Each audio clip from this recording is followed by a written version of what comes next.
Sir ಈಗ ಆ, ನಕಲಿ ಗಾಂಜಾ ಕೇಸನ್ನ ವಿದ್ಯಾರ್ಥಿ ಮೇಲೆ ಹಾಕಿರೋದ್ರಿಂದ ವಿದ್ಯಾರ್ಥಿ ಸೂಸೈಡ್ ಮಾಡ್ಕೊಂಡಿದ್ದಾನೆ. ಈ ವಿಚಾರವನ್ನ ಈಗ BY ವಿಜೇಂದ್ರ ಅವರು ಕೂಡ ಟ್ವೀಟ್ ಮಾಡಿದ್ದಾರೆ.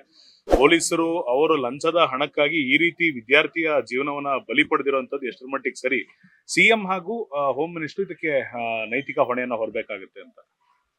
ಅಲ್ಲ, ನಾವು ಇಡೀ ರಾಜ್ಯದ ಜವಾಬ್ದಾರಿಯನ್ನ ಹೊತ್ತಿದ್ದೇವೆ ನಾವು. ಹಾಗಾಗಿ ನಾವೇ ಎಲ್ಲದಕ್ಕೂ ಕಾರಣ ಅಂತಕ್ಕಂಥದ್ದು ಸ್ವಾಭಾವಿಕವಾಗಿ ಅವ್ರಿಗೆ ಬರ್ತಕ್ಕಂಥದ್ದು. ಅದ್ರ ಬಗ್ಗೆ ನಮ್ದೇನು ತಕರಾರಿಲ್ಲ. ಆದರೆ ಸಂಪೂರ್ಣ ಮಾಹಿತಿಯನ್ನು ತಗೊಳ್ತೇನೆ, ಯಾವ ರೀತಿ ಅದು ಆ ಘಟನೆ ಆಗಿದೆ ಮತ್ತು ಯಾಕೆ ಆ ವಿದ್ಯಾರ್ಥಿ ಸಾವಿಗೆ ಹೋಗುವಂತ ರೀತಿಯಲ್ಲಿ ಏನು ಘಟನೆ ನಡೆದಿದೆ, ಯಾರದಕ್ಕೆ ಜವಾಬ್ದಾರಿ, ಅದೆಲ್ಲ ಮಾಹಿತಿ ತಗೊಂಡು ಆ ನಂತರ ನಾನು ಉತ್ತರ ಕೊಡ್ತೇನೆ.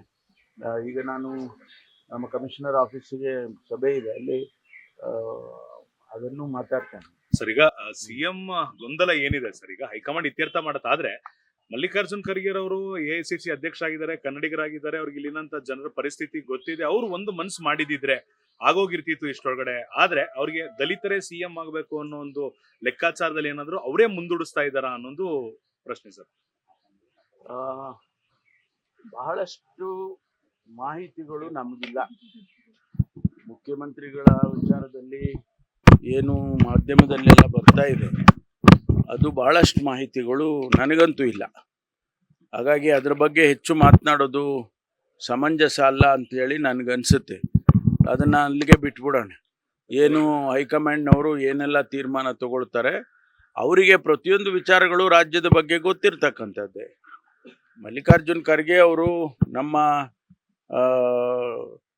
ಅಖಿಲ ಭಾರತ ಕಾಂಗ್ರೆಸ್ಸಿನ ಅಧ್ಯಕ್ಷರಾಗಿರೋದೇ ನಮಗೆ ಒಂದು ಸೌಭಾಗ್ಯ. ಯಾಕೆಂದರೆ AICC ಅಧ್ಯಕ್ಷರಾಗೋದು ಅಷ್ಟು ಸುಲಭನೂ ಅಲ್ಲ, ಮತ್ತು ಆ ದೊಡ್ಡ ಜವಾಬ್ದಾರಿಯನ್ನು ನಿಭಾಯಿಸುವಂಥ ಸಾಮರ್ಥ್ಯನೂ ಇರಬೇಕಾಗ್ತದೆ. ಅದಕ್ಕಾಗಿ ಸನ್ಮಾನ್ಯ ಖರ್ಗೆ ಅವರಿಗೆ ಅವಕಾಶ ಇದೆ. ಅವರಿಗೆ ಪ್ರತಿಯೊಂದು ಈ ರಾಜ್ಯದ ರಾಜಕಾರಣ ಪ್ರತಿಯೊಂದು ಗೊತ್ತು, ಅತ್ಯಂತ ಹೆಚ್ಚು ಅನುಭವ ಇರ್ತಕ್ಕಂಥವ್ರು, ಮತ್ತು ಎಲ್ಲವನ್ನು ಕೂಡ ಸ್ವತಃ ತಾವು ಅನುಭವಿಸಿದ್ದಾರೆ, ನೋಡಿದ್ದಾರೆ, ಅವ್ರಿಗೆಲ್ಲವೂ ಗೊತ್ತಿದೆ. ಹಾಗಾಗಿ ನಾವುಗಳು ಯಾರು ಹೇಳಿದ್ರೆ ಅದಕ್ಕೇನು ಅಷ್ಟೊಂದು ಅರ್ಥ ಬರೋದಿಲ್ಲ. ಅದಕ್ಕಾಗಿ ನಾನು ಹೆಚ್ಚು ಅದ್ರ ಬಗ್ಗೆ ಪ್ರತಿಕ್ರಿಯೆ ನೋಡಿದ್ರೆ ಅವ್ರಿಗೂ ಕೂಡ CM ಆಗುವಂತ ಆಸೆ ಏನಾದ್ರು ಇದೆಯಾ ಅಂತ. ಅಲ್ಲ, ನಮಗೆ ಅವ್ರು ಆಗಿದ್ರೆ ಬಹಳ ಸಂತೋಷ. ಯಾಕೆಂದ್ರೆ ನಮಗೆ ಅಷ್ಟೊಂದು ಹಿರಿಯ ರಾಜಕಾರಣಿ ಮತ್ತು ಅನುಭವ ಇರ್ತಕ್ಕಂಥವ್ರು. ಅವರು ಆಗೋದಾದ್ರೆ ನಾವೆಲ್ಲರೂ ಸ್ವಾಗತ ಮಾಡ್ತೀವಿ. ಈಗ ಹೆಚ್ಚಿಗೆ ಅದ್ರ ಬಗ್ಗೆ ಮಾತಾಡೋದು ಬೇಡ.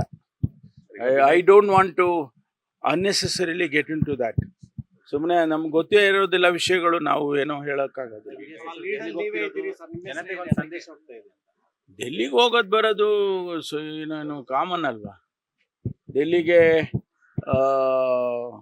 ನಮ್ಮ DCM ಅವರು ಹೋಗಿದ್ರು, ಅವರು ಡಿಫೆನ್ಸ್ ಮಿನಿಸ್ಟರ್ನ ಭೇಟಿಯಾಗಿದ್ದರು. ರಾಜ್ಯದಲ್ಲಿ ಯಾವುದೋ ಒಂದು ಸಮಸ್ಯೆ ಅಥವಾ ಒಂದು ಅಭಿವೃದ್ಧಿ ಡಿಫೆನ್ಸಿನ ದೃಷ್ಟಿಯಿಂದ ಚರ್ಚೆ ಮಾಡಬೇಕು ಅಂತ ಅವರು ಹೋಗಿದ್ದಾರೆ.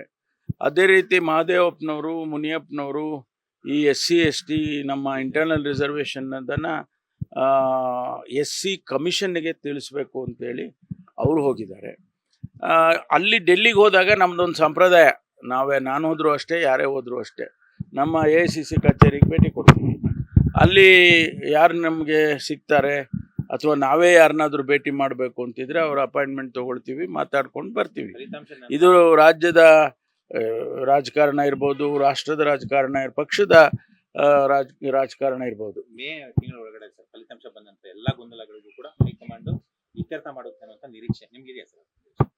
ನೋಡಿ, ನಮಗೆ ಇದೆಲ್ಲದಕ್ಕಿಂತ ಮುಖ್ಯವಾಗಿ ನಮಗೆ ರಾಜ್ಯದ ಜನತೆಗೆ ನಾವು ಮಾತು ಕೊಟ್ಟಿದ್ದೀವಿ, ಒಳ್ಳೆ ಆಡಳಿತ ಕೊಡ್ತೀವಿ. ನಾವು ಪ್ರಣಾಳಿಕೆ ಅಧ್ಯಕ್ಷ. ನಾನು ಪ್ರಣಾಳಿಕೆ ಬರೆಯುವಾಗ ನೀವು ಮೊದಲನೇ ಪೇಜಲ್ಲೇ ನೋಡಿ, ನಾವು ಈ ರಾಜ್ಯಕ್ಕೆ ಒಂದು ಒಳ್ಳೆಯ ಆಡಳಿತವನ್ನು ಕೊಡ್ತೀವಿ, we give A good governance ಅಂತ ಹೇಳ್ಕೊಂಡಿದ್ದೀವಿ. ಅದಾಗೋದು ಮುಖ್ಯ ಅಲ್ವಾ. ನಮ್ಮ ಒಳಗಡೆ ರಾಜಕಾರಣ, ಒಳಗಡೆ ಗೊಂದಲ ಇವೆಲ್ಲ ಯಾವಾಗಲೂ ಇರುತ್ತೆ. ಆದರೆ ಮುಖ್ಯವಾಗಿ ರಾಜ್ಯದ ಜನತೆಗೆ ನಾವು ಆಶ್ವಾಸನೆ ಏನು ಕೊಟ್ಟಿದ್ದೀವಿ ಅದು ಮಾಡಬೇಕು. ಅಹಿಂದ ಸಮಾವೇಶ ಹುಬ್ಳಿನಲ್ಲಿ ಮಾಡಬೇಕು ಅನ್ನೋ ಚರ್ಚೆ ನಡೀತಾ ಇದೆ. ಸತೀಶ್ ಜಾರಕಿಹೊಳಿ ಕೂಡ ಅದೇ ಚರ್ಚೆ ಮಾಡೋದಕ್ಕೆ ಹೋಗಿದ್ದಾರೆ ಅಂತ. ಅಹಿಂದ ಸಮಾವೇಶಕ್ಕೆ ಅಹಿಂದ ನಾಯಕರು ತೊಡಕು ಮಾಡ್ತಾ ಇದ್ದಾರೆ, ಕೆಲವು ರಾಜ್ಯ ನಾಯಕರು ತೊಡಕು ಮಾಡ್ತಿದ್ದಾರೆ ಅನ್ನೋ ಆರೋಪ. ಹುಬ್ಳಿನಲ್ಲಿ ಸಮಾವೇಶ ಮಾಡಬೇಕು ಅಂತ 25 ವರ್ಷ ಆಗಿದೆ ಅಲ್ಲ, ಅಹಿಂದ ಚಳವಳಿಗೆ. ಅಹಿಂದ ಸಮಾವೇಶ ಪ್ರಾರಂಭ ಆಗಿದ್ದೆ ಆ ಸಮುದಾಯಗಳು ಇನ್ನೂ ಅನೇಕ ಕ್ಷೇತ್ರಗಳಲ್ಲಿ ಮುಂದುವರೆದಿಲ್ಲ. ಶೈಕ್ಷಣಿಕವಾಗಿ ಹಿಂದೆ ಬಿದ್ದಿದ್ದಾರೆ, ಔದ್ಯೋಗಿಕವಾಗಿ ಹಿಂದೆ ಬಿದ್ದಿದ್ದಾರೆ, ಆರ್ಥಿಕವಾಗಿ ಹಿಂದೆ ಬಿದ್ದಿದ್ದಾರೆ, ಸಾಮಾಜಿಕವಾಗಿ ಅಂತೂ ಹಿಂದೆ ಬಿದ್ದಿದ್ದಾರೆ. ಅದಕ್ಕೆ ಅವರಿಗೆ ಉತ್ತೇಜನ ಕೊಡಬೇಕು ಅನ್ನುವ ಕಾನ್ಸೆಪ್ಟಿಂದನೇ ಅಹಿಂದ ಪ್ರಾರಂಭ ಆಗಿತ್ತು. ಈಗ ಮತ್ತೆ ಮತ್ತೆ ಅದನ್ನು ನಾವು ಹೇಳಬೇಕಾಗ್ತದೆ, ಯಾಕೆಂದರೆ ಅದು ಇನ್ನೂ ನಮಗೆ ಕಾರ್ಯಗತ ಆಗಬೇಕಲ್ಲ. ಸಂಪೂರ್ಣವಾಗಿ ಆ ಸಮುದಾಯಗಳು ಸಮಾಜದ ಮುಖ್ಯವಾಹಿನಿಗೆ ಬರೋದಾದರೆ ಸಂತೋಷ. ಅಲ್ಲಿವರೆಗೂ ನಾವು ಇದನ್ನು ಮಾಡಲೇಬೇಕಾಗ್ತದೆ. ಹೈಕಮಾಂಡ್ ಒಪ್ಪಿಗೆ ಕೊಡಬೇಕು ಅಂತ ಹೇಳ್ತೀರಾ? ಹೌದು, ಸಮಾವೇಶ ಆಗಬೇಕು. ಅವರೆಲ್ಲ ಅವರವರ ಸಮಸ್ಯೆಗಳಿಗೆ ಉತ್ತರವನ್ನು ಕಂಡುಹಿಡ್ಕೋಬೇಕು. ಅದಕ್ಕೆ ಸಮಾವೇಶ ಮಾಡಿದರೆ ಒಳ್ಳೆಯದು. ದಲಿತ ಸಮಾವೇಶಕ್ಕೆ ಅನುಮತಿ ಕೊಡಲಿಲ್ಲ ಸರ್. ಅಲ್ಲ, ಇದು ಅದರಲ್ಲೇ ಸೇರಿದ್ಯಲ್ಲ. ಅಹಿಂದ ಅಂದ್ರೆ ದಲಿತರು ಸೇರಿದ್ದಾರೆ. ಜಾತಿ ಜನಗಣತಿ ವರದಿದ್ದು ಸರ್ 420 ಕೋಟಿ ಖರ್ಚಾಗಿದೆ. 1.25 ಲಕ್ಷ ಸಿಬ್ಬಂದಿನ ಯೂಸ್ ಮಾಡ್ಕೊಂಡಿದ್ದಾರೆ. 12 ಆಯೋಗ ರಚನೆ ಆಗಿದೆ. ಆದ್ರೂ ಒಂದು ತಾರ್ಕಿಕ ಅಂತ್ಯ ಇವತ್ತವರೆಗೂ ಬರಕ್ಕಾಗಿಲ್ಲ. ಇದರಲ್ಲಿ ಸಿಎಂ ಸೋತ್ರ ಈ ಹಂತದಲ್ಲಿ ಅನ್ನೋದು ಪ್ರಶ್ನೆ. ಇಲ್ಲ, ಸೋಲೋ ಪ್ರಶ್ನೆನೇ ಇಲ್ಲ. ಬಟ್ ಹೆಚ್ಚು ಮಾಹಿತಿ ನನಗೆ ಅದ್ರ ಬಗ್ಗೆ ಇಲ್ಲ. ಹಾಗಾಗಿ ನಾನು ಹೇಳೋದಕ್ಕೆ, ರಿಯಾಕ್ಟ್ ಮಾಡೋದಕ್ಕೆ ಸಮರ್ಥನಲ್ಲ. ವಿನಯ್ ಕುಲಕರ್ಣಿ ಅವರ ಪ್ರಕರಣದಲ್ಲಿ ಅವರ ಕನ್ವಿಕ್ಟ್ ಆಗಿದ್ದಾರೆ. ಶಾಸಕ ಸ್ಥಾನದಿಂದ ಅನರ್ಹ ಆಗ್ಬೇಕಿತ್ತು. ಏನಾದ್ರು ಮಾಹಿತಿ? ಅದು ಪ್ರೊಸೀಜರಲ್ಲ. ಅದು ಸ್ಪೀಕರು ಮತ್ತು ಅವರಿಗೆ ಬಿಟ್ಟಿರ್ತಕ್ಕ ಕಾನೂನು ವ್ಯವಸ್ಥೆಯಲ್ಲಿ ಯಾವ ರೀತಿ ಮಾಡಬೇಕು ಅದನ್ನು ಪ್ರೊಸೀಜರಲ್ಲಿ ಮಾಡ್ತಾರೆ.